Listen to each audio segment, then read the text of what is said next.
Water bottle पानी bottle लो ठंडा पानी हाँ तो नहीं बस how much 130 rupees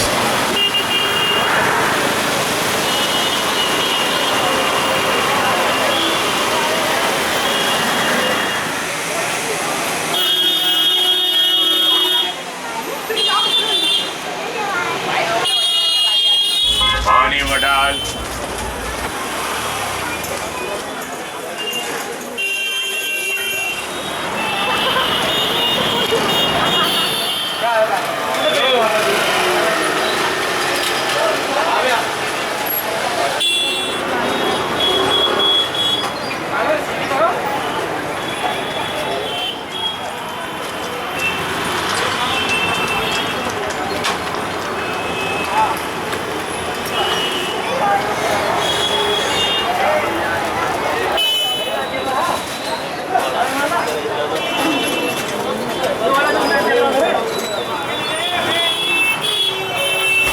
water bottle water bottle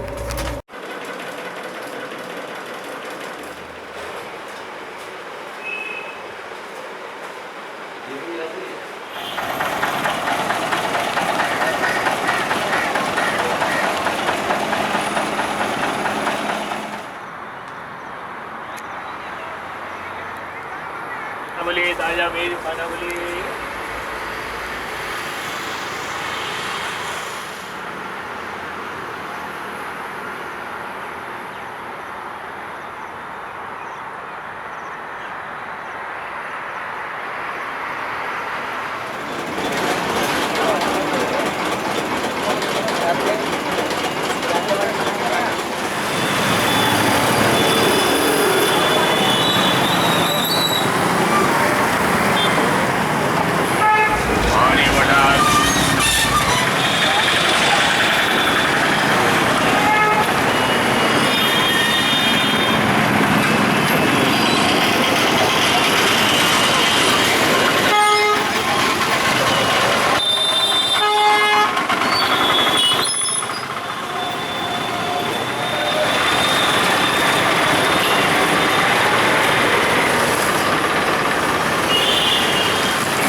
Wonderful heavenly joy to be back in India again, isn't it?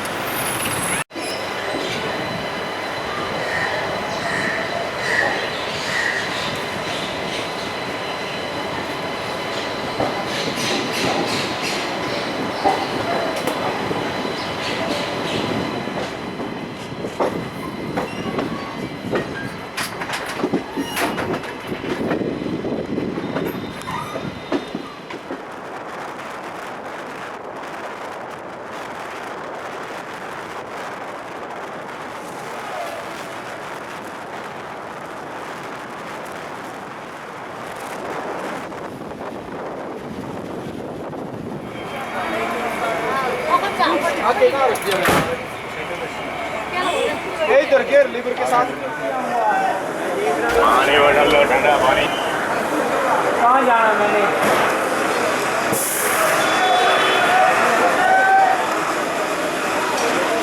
Water bottle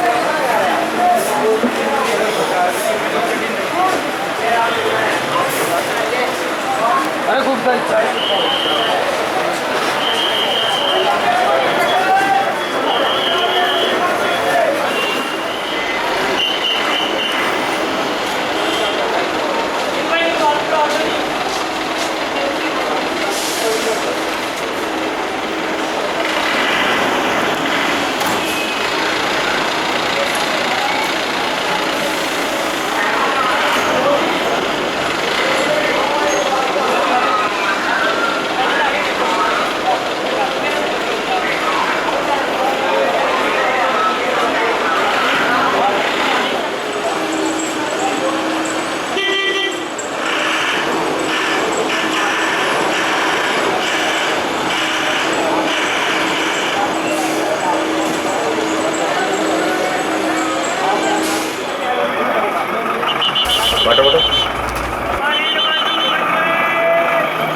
upload करता है वो लोग डरता नहीं हाँ वो तो डेली का काम है it was a very cooperative वो लोग नॉर्मल है नॉट लाइक सिटी के भाई पहले मैं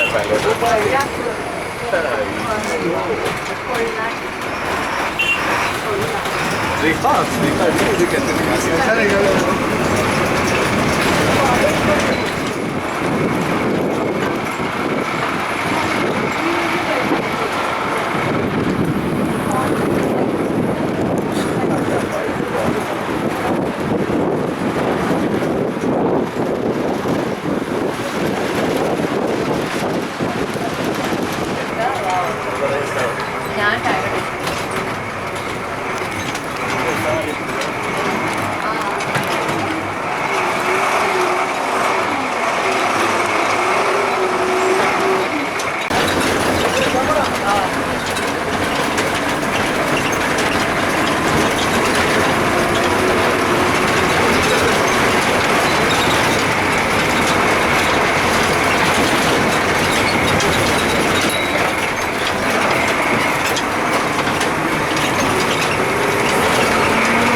Hi guys. Hi. So we're here on the road from, well, the track from Manali to Kaza. And now I understand why it takes 10 hours to do about 220 kilometers, because as soon as we leave the tunnel, the Rotang tunnel, just north of Manali, we come out on the Spiti side, where you can see it's very mineral, and the road is really rough. I hadn't realised it wasn't tarmacked, it's just a rough road all the way. And for the first 3.5 hours I don't think the driver ever got out of second gear. A lot of the time he was in first. So what we've done is climbed up the southern side of the Himalaya range and we slipped into the Spiti Valley, as I just said, and we're sandwiched on either side by 6,000 meter peaks, and so that makes it really at the heart of the Himalaya, and it really is a fantastic journey. It's quite a bonus on the bus because it takes so long. You have time to appreciate things. It's not that uncomfortable, and the bus is relatively empty, so you can move around and get the best views. Got about another 100 kilometers to go, so I think we're due in about another 4.5 hours.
Welcome to Kaza. I hope you enjoyed the journey as much as I did. 10 hours of entertainment and wonderment for the princely sum of €4.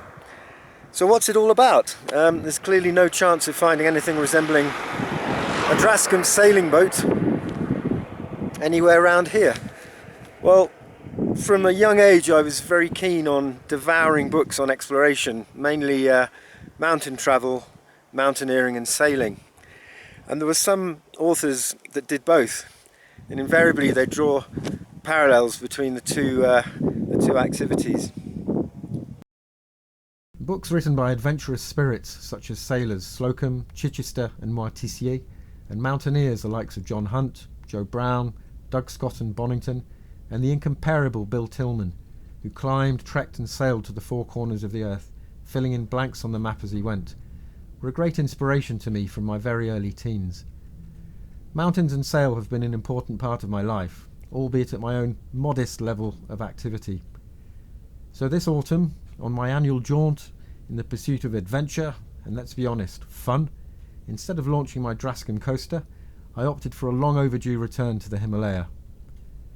Whether setting off on foot into the high mountains, or going to sea in a small boat, particularly alone, the reasons for doing so, the nature of the experience sought, the emotions experienced through meeting uncertainty and challenge, the likely outcomes, and the effect on the individual after the event are likely to bear much similarity.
on we go.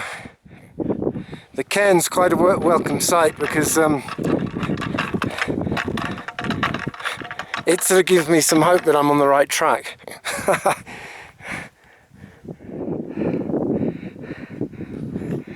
Well, that's a steady 650 metre climb up from the valley.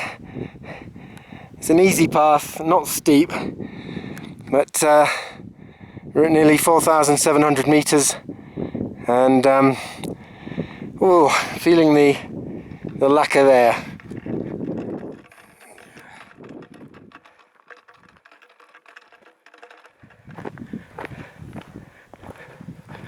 Well, I'm hoping I'm in a place called Thaltak Meadow.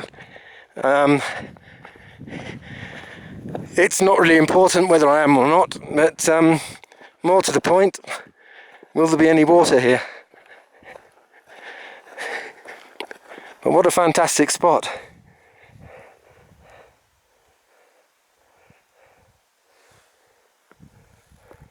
Ah, water. Can you see it twinkling in the sunshine? That's a relief, because the only food I've got is dehydrated, and I'm down to about half a litre of water, so remains to be seen how easy it is to gather some water. We'll go and have a look. Well, it's running water all right. Maybe I should have brought a straw. And just over here, there's a great place to put my tent. A little bit of shelter from the southerlies as well, so I really can't ask for more than that. Well, a little bit of searching, and look what I turned up. And there I was thinking I was in the middle of a wilderness. Well, I'm not complaining. That means I can cook and drink. And I'm thinking this might be frozen tomorrow morning, so I'll fill up right now.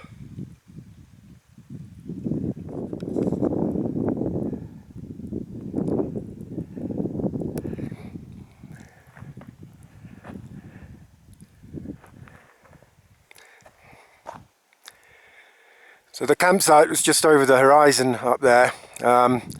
Really nice place to stay. So this morning I've been trying to match up the Google Earth screenshots that I printed out with what's around me here, because I don't have a map. And yeah, it seems what we need to do is go beyond this ridge here, this spur,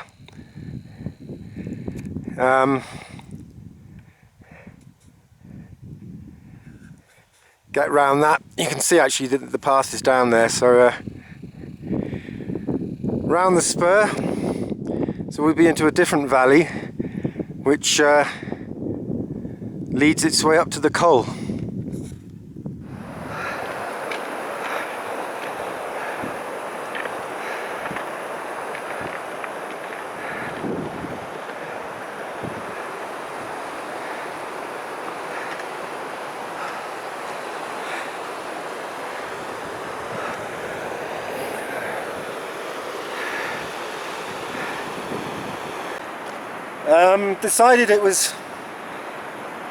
I decided it was high time to return to the Himalaya. This is my 8th trip, and what I wanted to do was find a trek a little bit off the beaten track, because I'm well aware that since I was last here the place is really filled up with trekkers and tourists such as myself. So I chanced upon an old trading route which has since become a trek, thankfully not that frequented, which is one of the main reasons I chose it. Anyway, this old caravan route started off in a town called Kulzok, which is in Ladakh on the northern side of the Himalayan range in India, but on the Tibetan plateau, and it spends 4 or 5 days working its way up a couple of valleys, over a glacier and a high pass before descending into these tortuous and arid spitty gorges to terminate 96 kilometers, they say, later in the town of Kaza in Spiti. Now, it's quite remarkable what they achieved, really, taking a pass up to I think it's around 5,700 meters, dressed in pretty much their ordinary clothes, probably with a yak hair blanket to keep out the cold, and very ordinary footwear, sort of footwear that we would consider today inappropriate for crossing what's essentially a mountaineering terrain. So they would bring bags of salt with the donkeys, mules and sheep, I believe, exchange them for cloth and metalware, then make the return journey. There are no towns in between Korzok and Kaza, so had to be completely self-sufficient for the 9 or 10 days that it took. There are still no towns between Korzok and Kaza, so trekking today you've got to carry everything with you, be completely self-sufficient. So that means paring things really down to basics. I think one of the most important things is a really good pair of boots that you can trust, well worn in, but not so well worn in that they risk to fall apart on you halfway through the trip. I don't have a GPS or mobile phones, anything like that. Books, guide, Kindle, nothing like that. Just a notebook and some laminated shots I took from Google Earth, and a really simple lightweight compass. No need for micronav on this sort of a trip. There'll be no counting of paces or following bearings, it's just knowing where north is, using the charts, and that's pretty much it.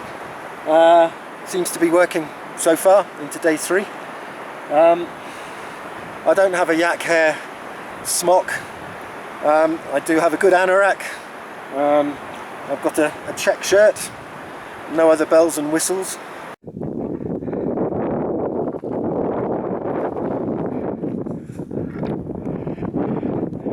There's the watershed up there, but more immediately,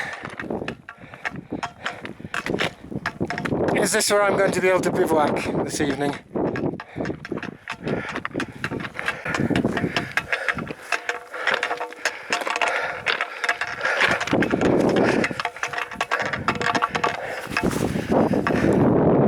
I think I'll push on.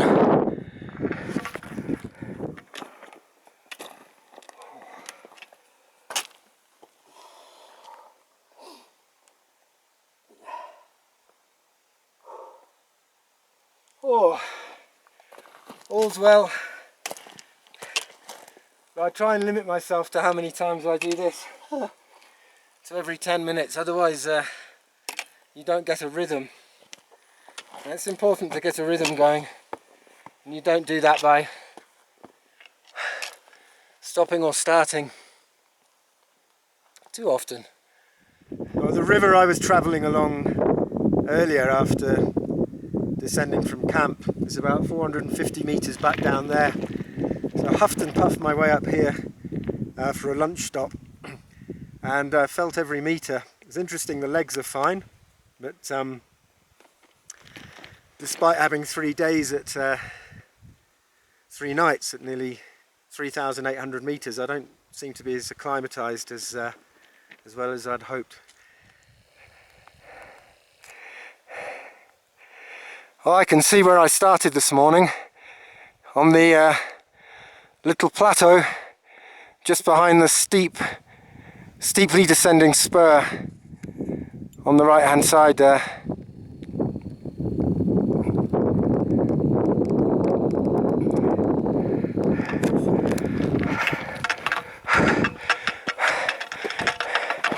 So, will this be a campsite or not?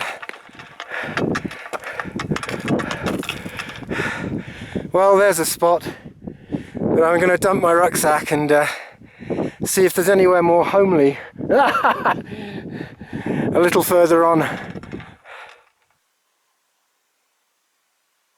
Oh, goodness me, I can see a Drascombe longboat. How strange. Oh, look, and there's Webb. Webb following him in his lugger. Webb Child himself. How remarkable.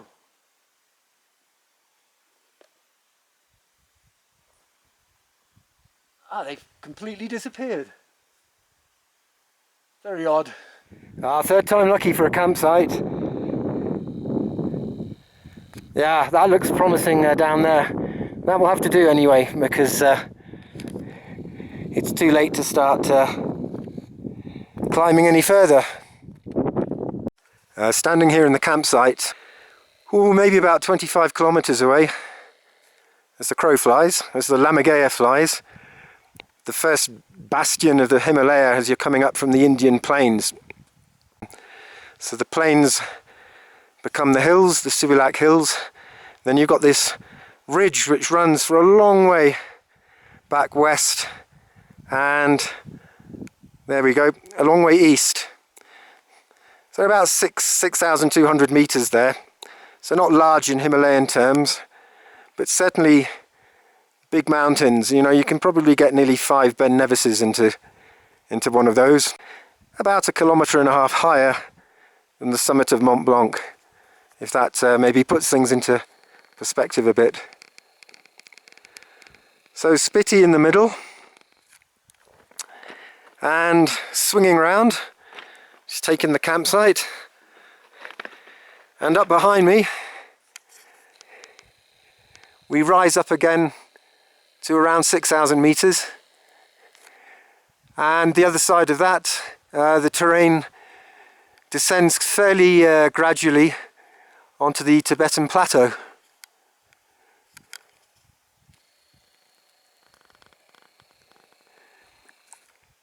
And the Parang La Pass is up around this spur. I think we can see a bit of the footpath there tomorrow. It looks quite reasonable. Yeah, there we go. Apparently you climb for about 600 meters, and then there's about another 300 meters which is particularly steep, lots of switchbacks, and then you're at the top. Well, here we are, nicely installed in camp after 2 false starts. I think did about 6 kilometers today. Didn't feel like much distance, but it certainly felt like quite a bit of effort. We're at about 4,700 meters here. So yeah, it's a fair way up, and I guess you know, that requires a bit of huffing and puffing. Tomorrow it'll be easier. The authorities wouldn't issue me a permit for coming over here because they said you needed to be 4 people and it's too late in the season. So the original intention had been to walk from Kasa to Korzok, which is the first habitation, about 6 days walk behind me, on the Ladakhi side. But I don't fancy getting caught over there on a police checkpost, of which there are many between, well, there are a few between Korzok and Leh. There's not much else out there, but there are police checkpoints. It's a sensitive area close to the Chinese border. I prefer to say the Tibetan border. And I think I could imagine nothing would make a policeman's day more than finding me without a permit. It'd be like all his Christmases coming at once, and I think the only way out would be to shelve out huge amounts of baksheesh. And I want to avoid that, so what I'm going to do is just continue until I get to the high point, then do a U-turn and make my way back down to the Spiti Valley.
part of the Indian Himalaya, looking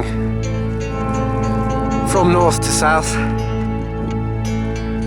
Part of a mountain range which extends, I think, 1,500 miles, starting with the Hindu Kush, northern Afghanistan, across Pakistan, where it becomes the Karakoram, then across northern India, into the northern border of Nepal and Tibet, where they become really big, and then off east across northeastern part of India, and then into Bhutan. When I was up on the col, I spotted something pretty big in the background. There were a few 7,000ers in India. There you can see it peeking over the ridge there. I took a bearing on it, so may be able to find out what it is. Later I was thinking maybe Kamet or Nanda Devi. Who knows? Before heading back down to camp, I'm going to have a little picnic. I'm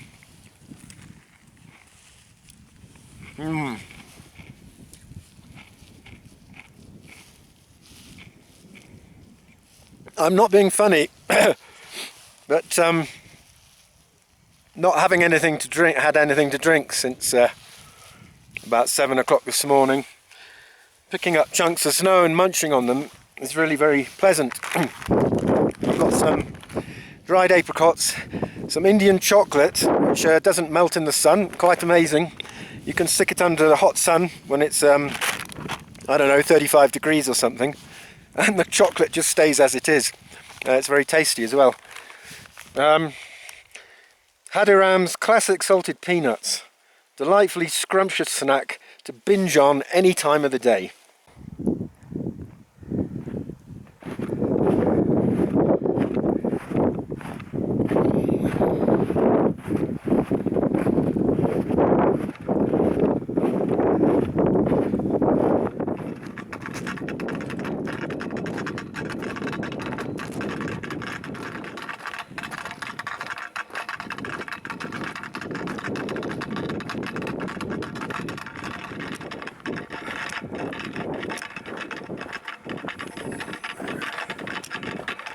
Well, I can see a tiny little spot of red down there. That means camp is not far off.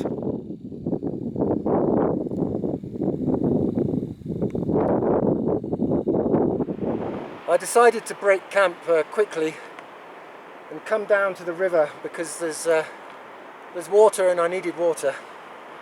On top of that, the air down here is richer, which means there's less chance of being disconcerted by visions of Drascombe sailing boats navigating their way around the contours of these mountainsides. Well, got down to the river late yesterday afternoon and found straight away this very nice little spot to pitch the tent. A couple of things concerned me. One of them was wondering whether there was a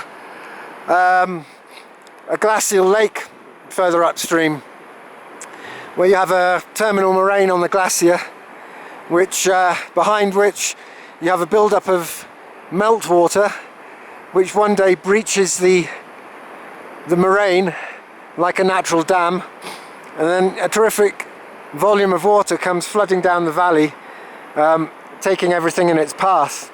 I've seen this happen. I did sort of wonder about that, but obviously it wasn't a problem. The other thing was this cliff here. Now, it's particularly rotten, and you do hear rock fall during the day sometimes, even where there's no ice or snow. It's just bare mountainside rockfall. And had I a mobile phone, I think I would have texted my friend John. Remember Captain Talio from Saltash, our geologist. Yeah, John, what happened there? The sea, it came along and pushed us. Yeah. And I would have asked him about his opinion of the suitability of this spot as a campsite.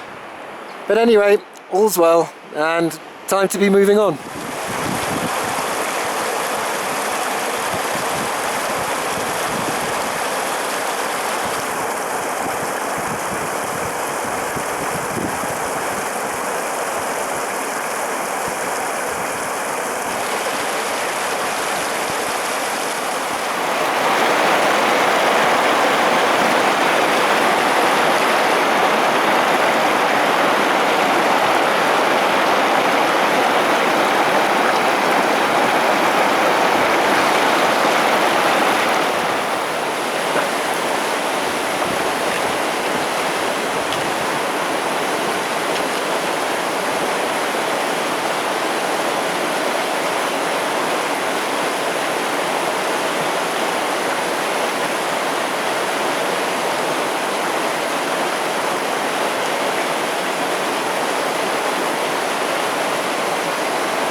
Oh, imagine coming over here with a load of pack animals.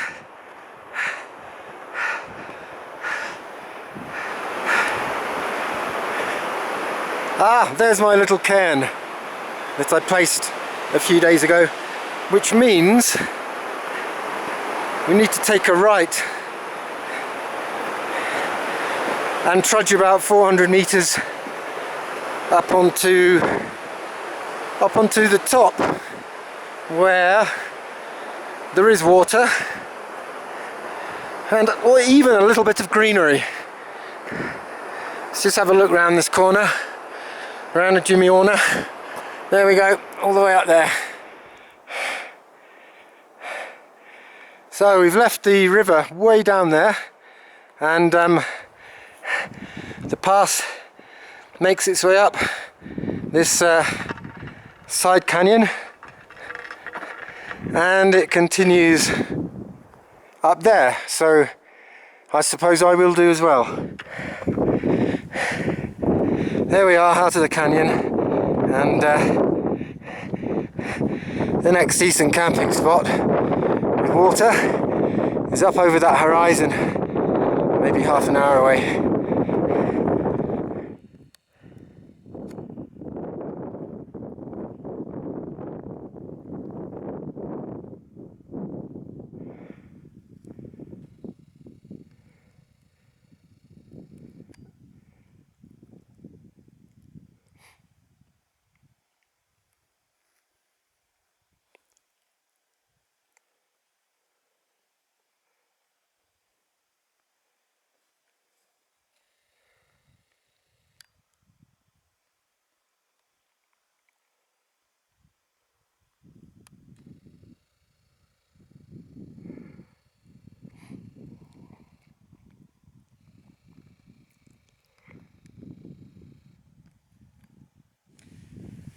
Well, we got up to camp,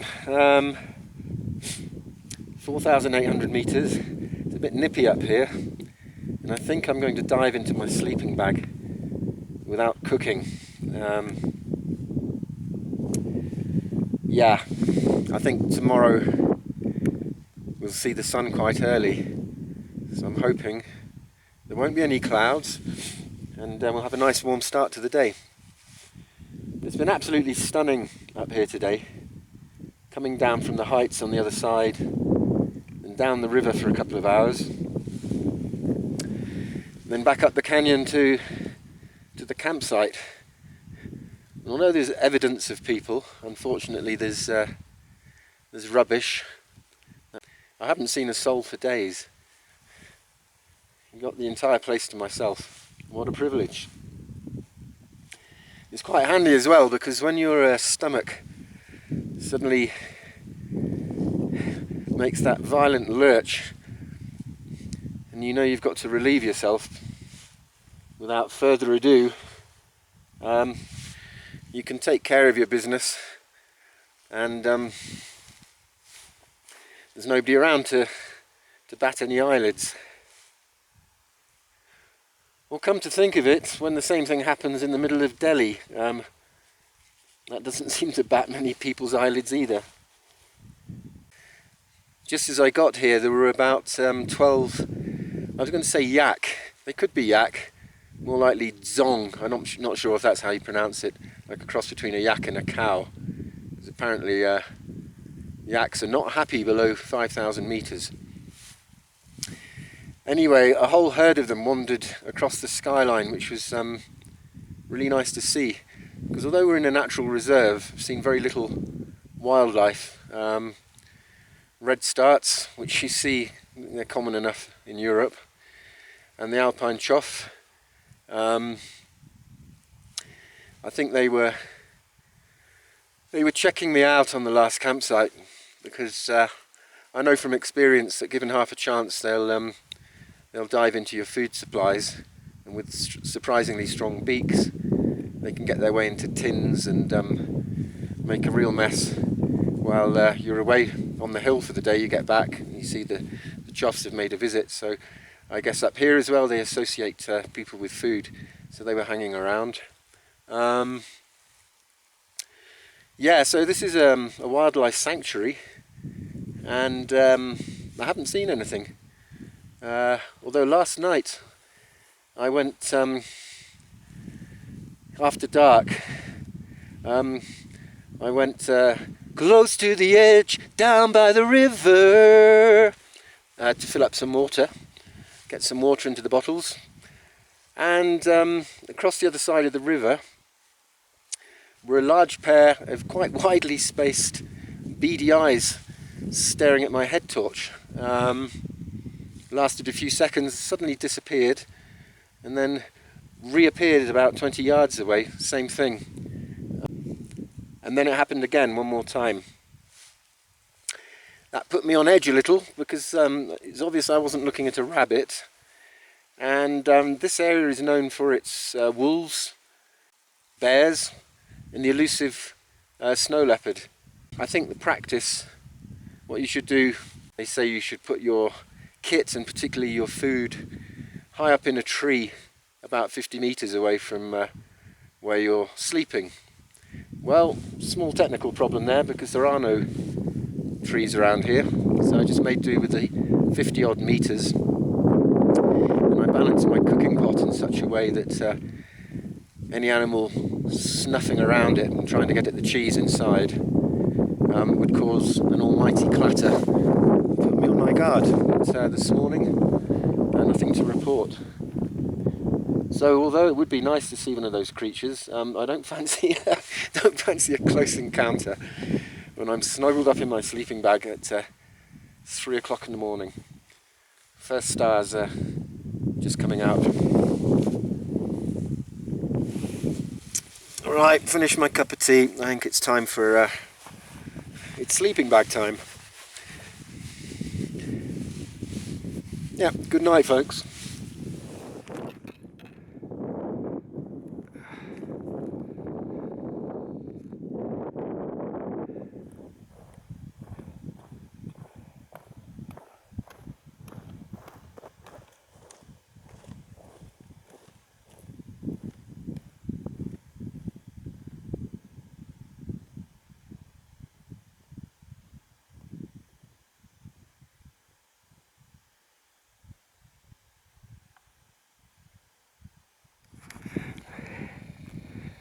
I can see Kibber in the distance. It's the today's destination.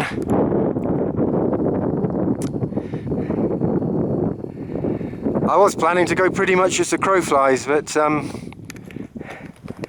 another one of these ravines down here ahead of me.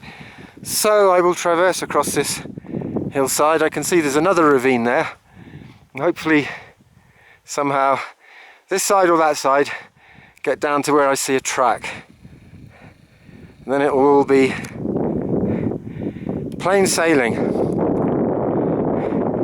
A dead run down the valley, where I can see signs of agriculture as well. Green fields and warm sun. Do do do do do do. Thank you, David. Little bit of poetical license there, I think. I think he was singing about cold rain, but here we have warm sun. So I said, warm sun. A little clip from the Floyd. Back in the days before waters started suffering from delusions of grandeur.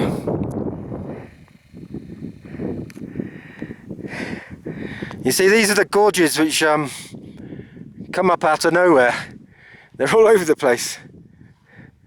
So, do I go down the gorge, or up over the spur, where undoubtedly I'll find another gorge?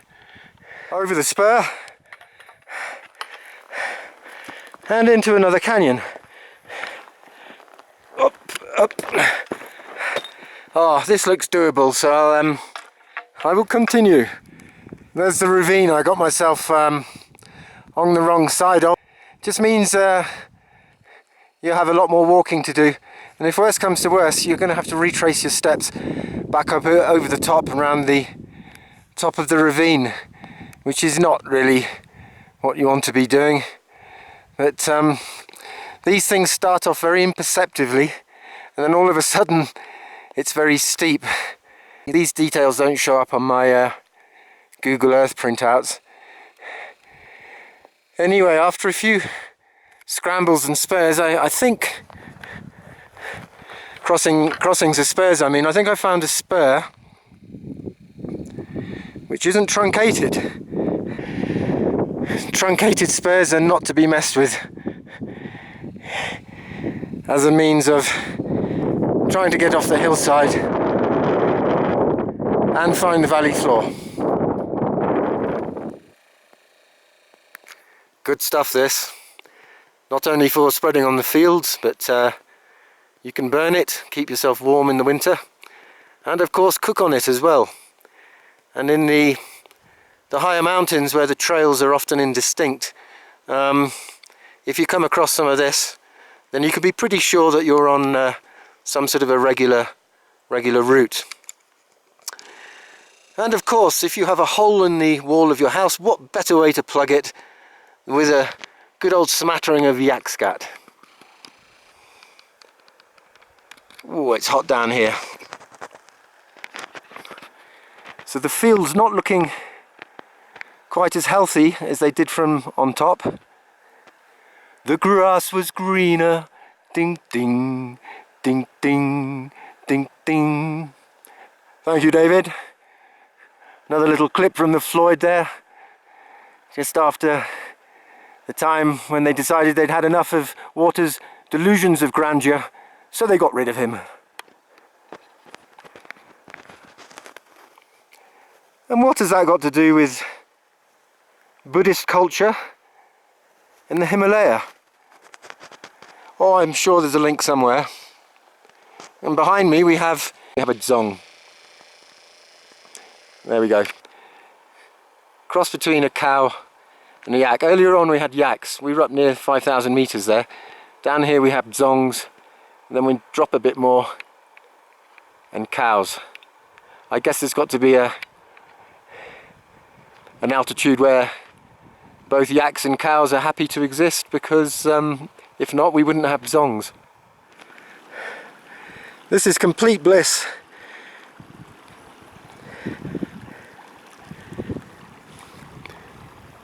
Any day of the week it would be complete bliss, but after a few days backpacking in the mountains, it's great, really is fantastic. Got my laundry sorted out, socks and shirt, and almost feel like I've come down to sea level. Got all my mod cons, feeling comfortable, but in actual fact we've only come down about 500 meters and it feels so different.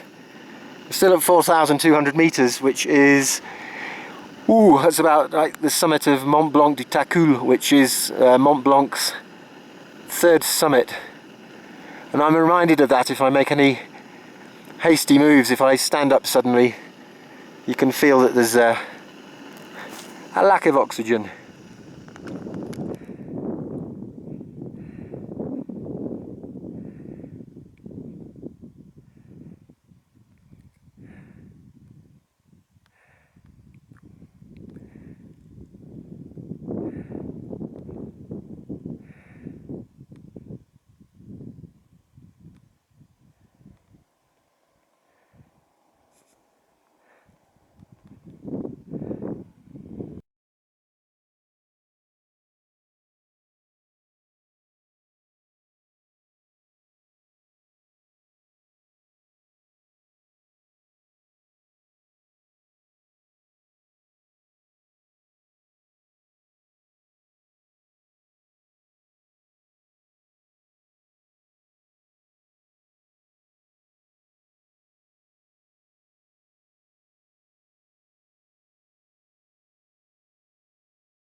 Indira Gandhi के पास